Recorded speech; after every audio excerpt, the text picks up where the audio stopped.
Michael?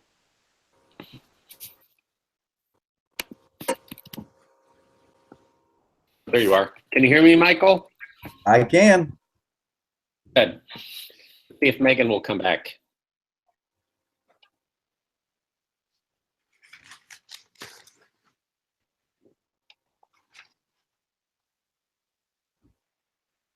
On your face.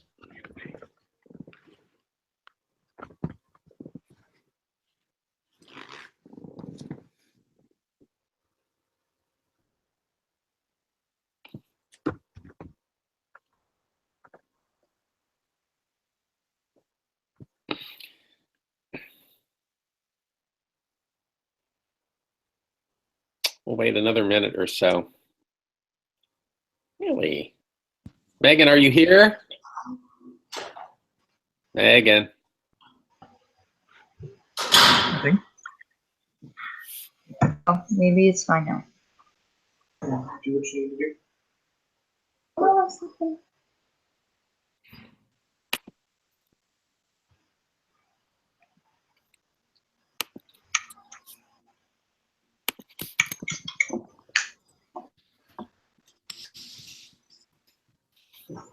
All right. Megan, you're having trouble tonight.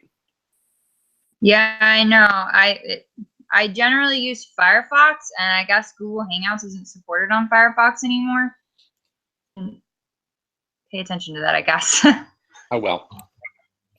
Okay, we have a lot to do tonight, so we may as well get started. The two things we're going to do is first go over the homework that was due today, and second, Heather. Now, Heather. you say that it was due today. I didn't realize it was due before this phone call. Yeah, sorry about that. Yeah, we were hoping on midnight. We're trading our papers back and forth, but we'll get you something shortly. So turn it in when you get a chance, and then we're going to go over the Monopoly graphs, which will set you up to do the next assignment, which is due a week from tonight before the Hangout. All right.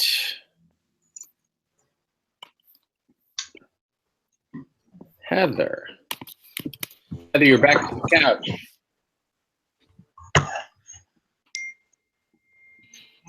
Okay, we're going to try something new this week. If you could mute your mics when you're not talking, that way you'll get to see all the graphs properly.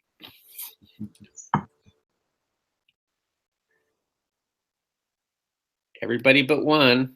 Oh, there she goes. Okay. So one group did a really pretty job, except for the very last part of the question. So we will start with that one. Aren't these pretty? Whoops, I guess you need to see the screen share. Yes.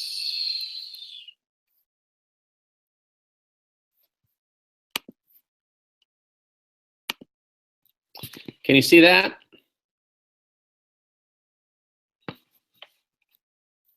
Oh, let me ask. I'm assuming that you can, because I can't hear you anymore. Got it. Okay, thanks, Megan. All right, so really pretty graphs here.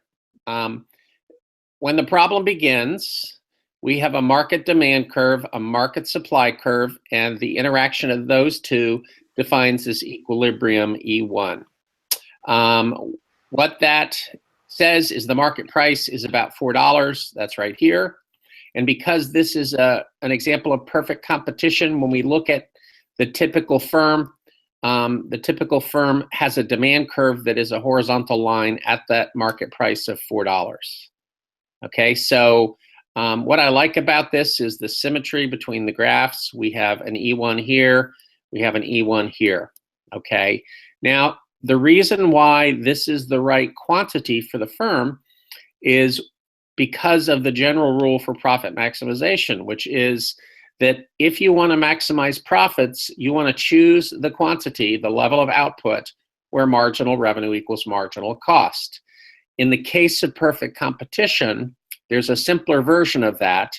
You want to choose the quantity where the price equals the marginal cost. And so that's this quantity right here, E1. Okay. If anybody has a question, type it into the chat box and I can stop and take it. All right.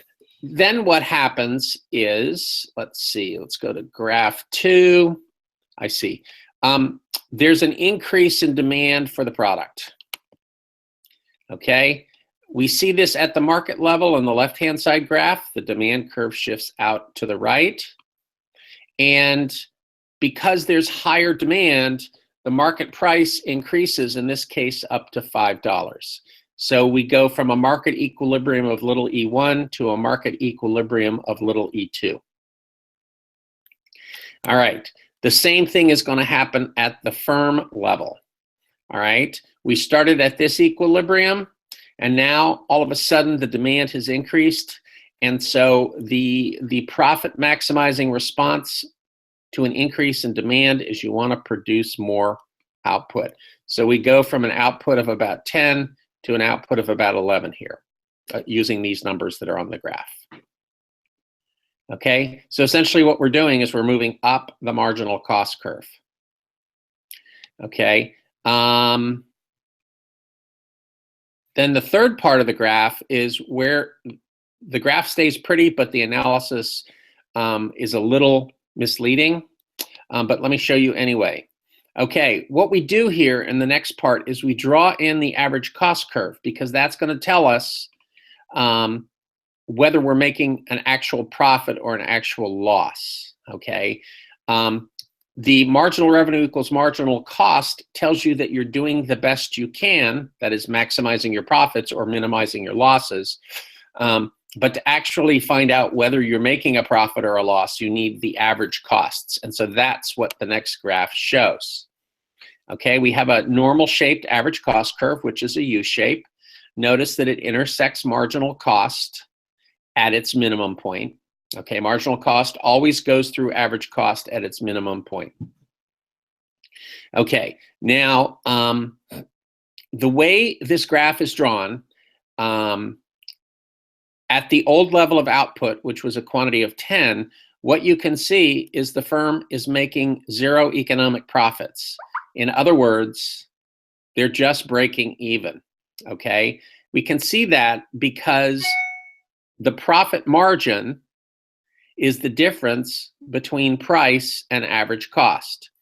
And at this quantity of output, which is 10, the price is $4, and that's exactly equal to the average cost. So the profit margin here is 0. So they're making no money on each unit of output. Now the other way that we can do that is we can look at total revenue and total cost. Total revenue is always going to be the price times the quantity.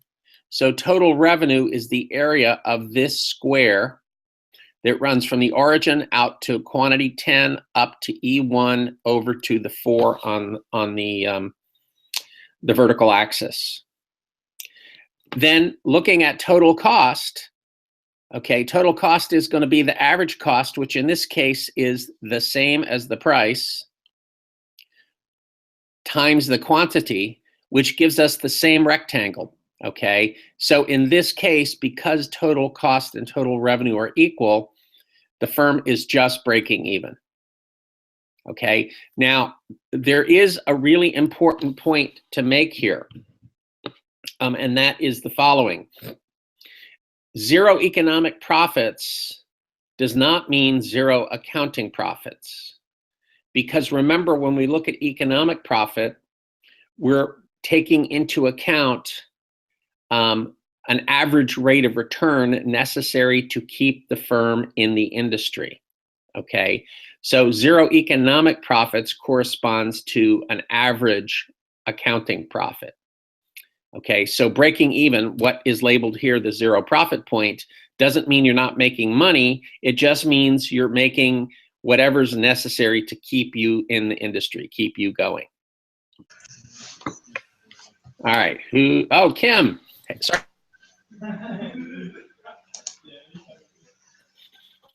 Okay, now, when we increase our quantity in response to the increase in demand, and this is where I think the graph may be a little inaccurate here, what happens is now suddenly we're making money because the price is up here, the average cost is down there. Since price is greater than average cost, that profit margin, that vertical distance between the 2 points, is positive. So the total profit in this case is going to be this whole rectangle across the top. And we can see that in a couple of ways, actually. One way is to calculate total revenues. Total revenues is price, which is now 5, times quantity, which is 11. So total revenues is this large rectangle that sort of outlines everything here. Okay. Total cost is similar, but you read it off the average cost curve. So the average cost is about here, which is just a hair above the 4. Okay, that's this vertical distance times the quantity. So total cost is going to be this lower rectangle all the way out to the purple dotted line here. And then the difference between total revenue and total cost is the skinny rectangle across the top. So the good news is, in response to this increase in demand, this firm is now making a positive profit, and that's great. Okay, now, we're talking about perfect competition here. One of the characteristics of perfect competition is there are no barriers to entry. What we've said here, because of the way we defined zero economic profit, or because of the way we define economic profit, period, is firms in this industry are now making better profits than are being earned in other industries. Okay, what's that likely to do? Well, it's going to attract new competition. So firms from outside the industry are going to enter the industry, and when they do, what's going to happen? Oh, I lost my graph here. Hold on a second. I know it's under here. 1, 2. There we go. Okay. So this isn't as clean a graph, but what you can see is at the market level, as these new firms enter the industry, the market supply is going to increase. It's going to shift to the right. And that increase in market supply is going to bring the price down. Okay. How long is the price going to continue to fall? Well, it's going to fall as long as firms continue to enter the industry and increase the industry supply. When the dust settles, if you draw your graph carefully, what you're going to see is that the price is exactly what it was at the beginning. Okay, the difference is there's going to be an increase in the equilibrium quantity, which is going to correspond to the output of those additional firms that come in. Okay, now let me show you one other thing. Let me go back to the PowerPoint. Now, what's going to happen from the point of view of the firms that were originally in the industry? Well, as demand goes up, they're going to move up their marginal cost curve and increase output to 11 and capture some of those positive economic profits. And then when the price goes back down to 4, using the numbers in this graph, they're going to move back down their marginal cost curve. And so those profits are going to go away. So the good news is, in the short term, they're earning positive economic profits. But in the long term, any positive economic profits are going to attract vigorous competition, and that's going to drive the price back down to average cost again. So when the dust settles, the industry will now have more firms. It'll be producing a larger quantity of output, at least at the market level. But once again, all firms in the industry are going to be earning just zero economic profits. Okay, so does that make sense to everybody? If you have questions, now would be the time to ask them.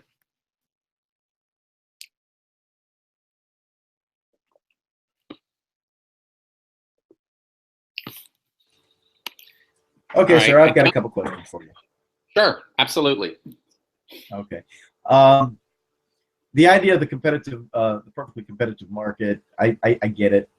You see it a lot in agricultural goods, especially the radishes. Now, when a new competitor comes on the market or enters the market, the first thing that I think of is if I'm already in that market, then I stand a chance to lose market share. Absolutely. Well, yes and no. What happens is at the beginning you have a certain market share, but when this new guy comes in, he's going to try to take that market share away from you, right? Correct. And being a new entrant,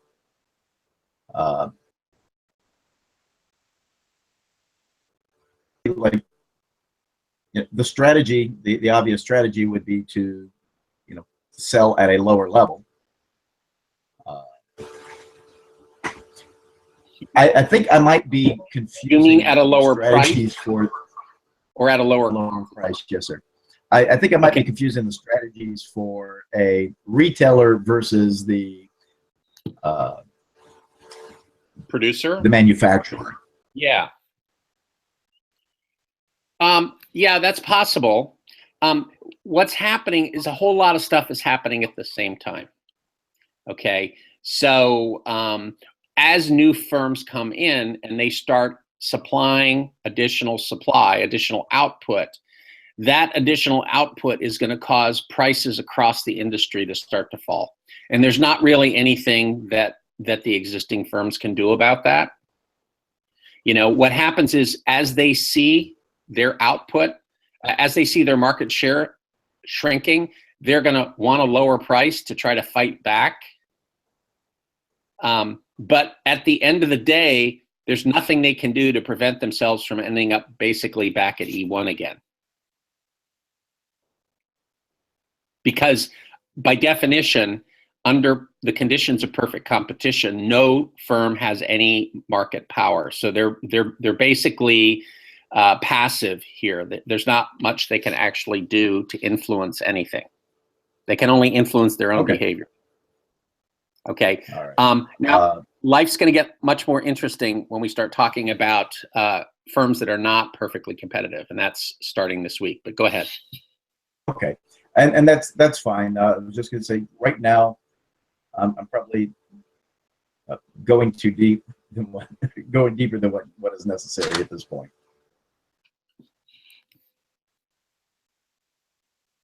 Okay. Is that it for now?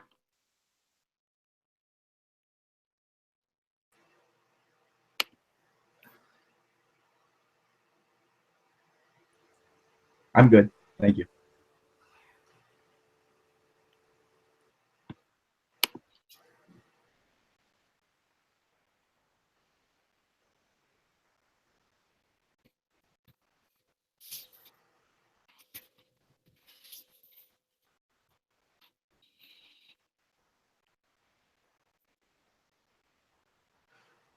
I think he's answered his own question, really. Yeah. Okay. It's what causes the market to restabilize back to the equilibrium price. I mean, you said you wanted to sell at a lower price. That's essentially, in a perfect market, what happens.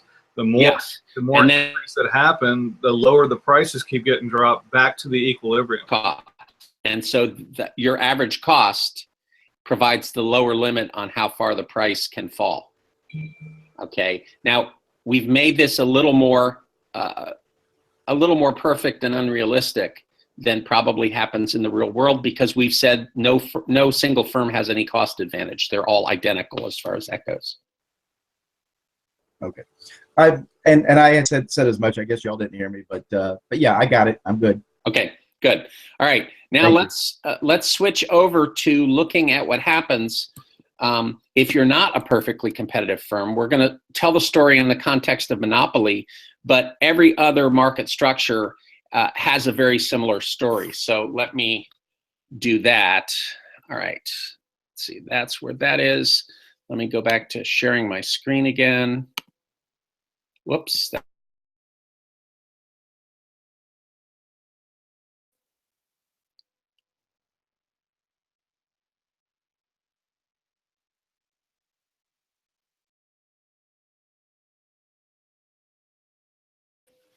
Okay. See my spreadsheet there? Hopefully. Let me just make sure. Whoops. Okay. So if you compare this to the spreadsheet that I showed you last week, what you'll see is the total cost curve is pretty much the same, okay?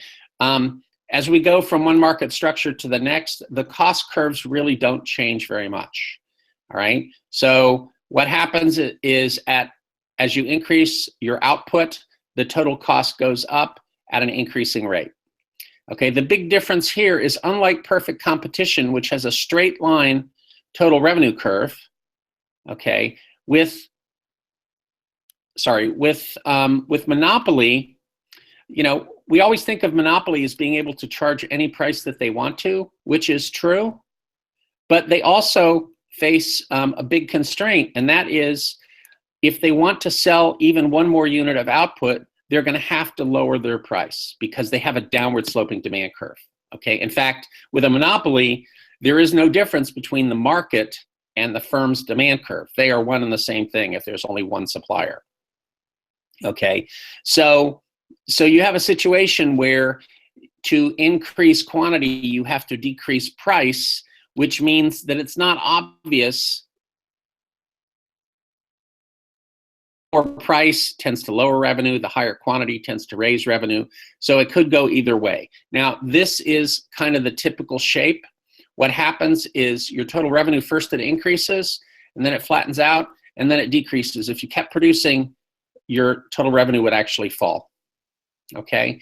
Now, because you want to maximize profit as a monopolist or as any firm really, again, you're trying to choose the level of output where the total revenue curve is furthest above the total cost curve. Okay, I actually find it a little difficult to pick out the exact spot by looking at total revenue and total cost. For me, it's always easier to look at marginal revenue and marginal cost. So we will switch to that point. Okay, one other little, it's a math trick, really, okay? By definition, is the slope of total revenue, okay?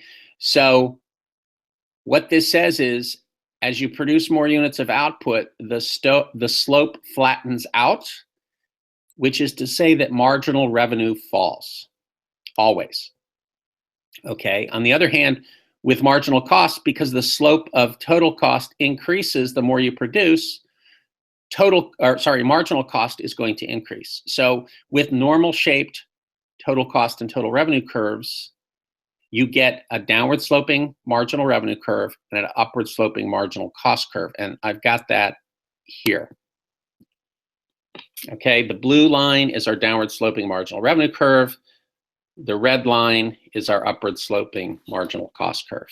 Okay, now for me, it's really easy to figure out what level of output is going to maximize profits, because I know the general rule says you always want to produce where MR equals MC. In other words, where the two curves cross.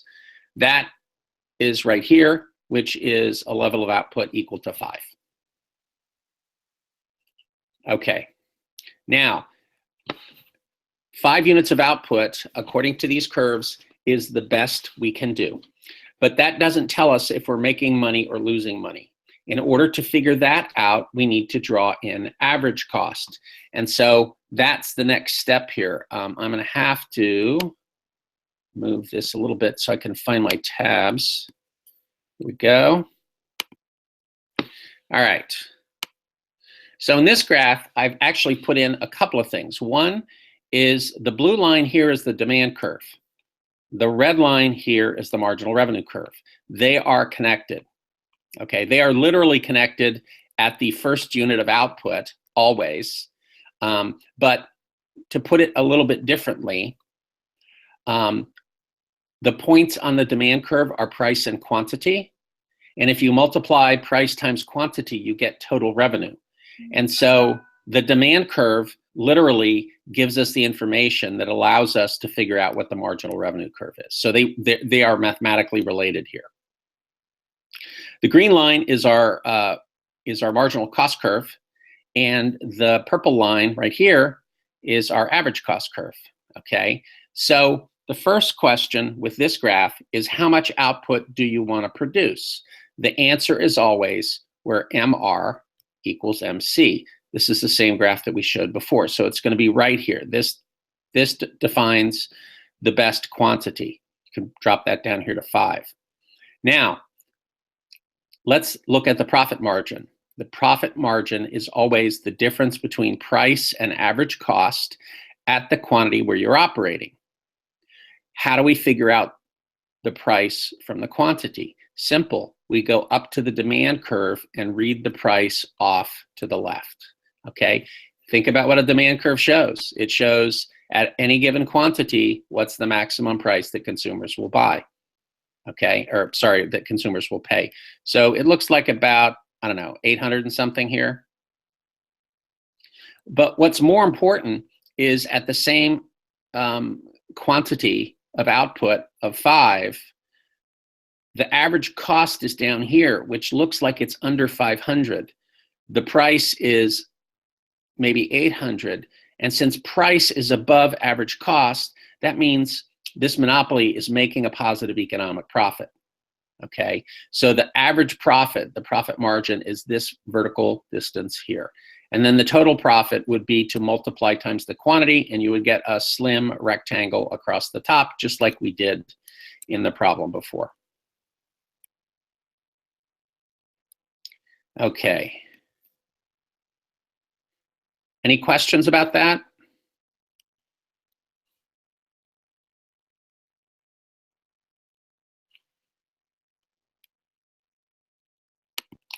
Okay, so for next week, it is essentially exactly the same problem as you did for this week, except that instead of perfectly competitive firms, we're looking over, I think I can switch over to that, see if I can find it. All right.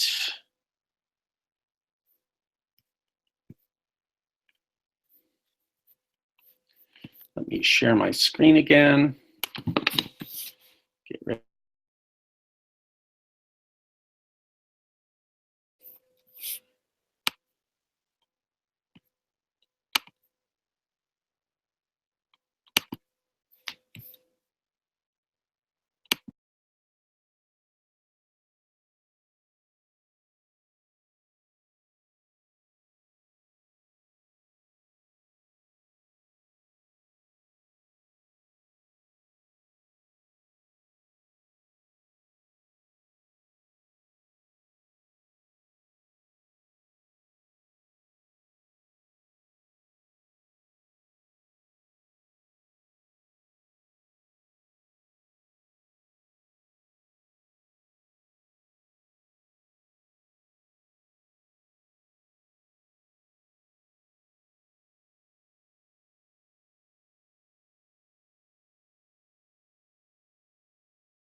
Megan, why don't you go ahead and take over at this point?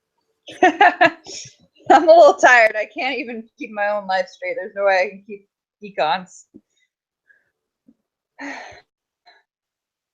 He'll be back. Hey, Kim, aren't you in my org class? Yes. Aren't you in Dr. Gallo's class? Yep. Yeah, okay. All right, I thought so. I meant to say something to you last week, but you ready for tomorrow? What's that?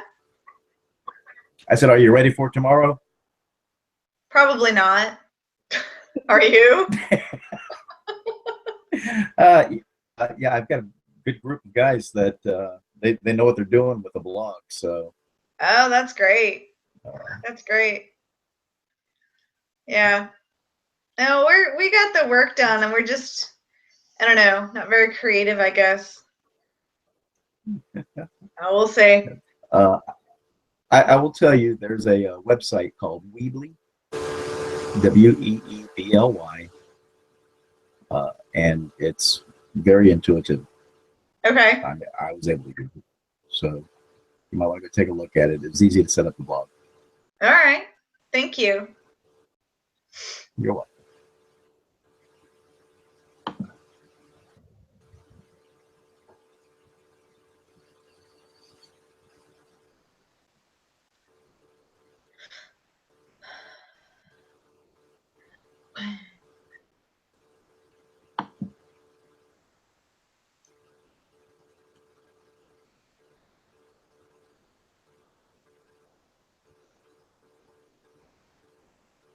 Okay, so there's a new link we're supposed to go to, everybody.